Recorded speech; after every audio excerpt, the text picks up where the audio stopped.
Katika muda wote ule mwili unakuwa katika either hali mbili, fed state au fasted state, hali ya kushiba au hali ya mfungo. Hii inamaanisha tunapokula chakula chetu mwili unachukua hivyo virutubisho unaweka kwenye store kwa njia ya mafuta.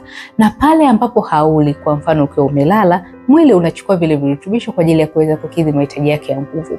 Sasa ili kuweza kupunguza uzito, unahitaji kufungua mlango wa fasted state zaidi ili kuweza kuchukua kile chakula kilichotunzwa.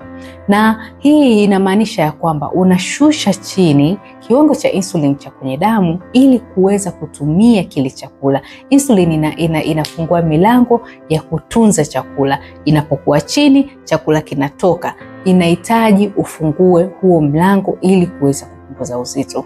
Na mwili hauwezi ukaa katika hali zote mbili kwa wakati mmoja. Intermittent fasting ni hali mojawapo ya kuweza kuingia katika fasted state katika masuala mazima ya kupunguza uzito.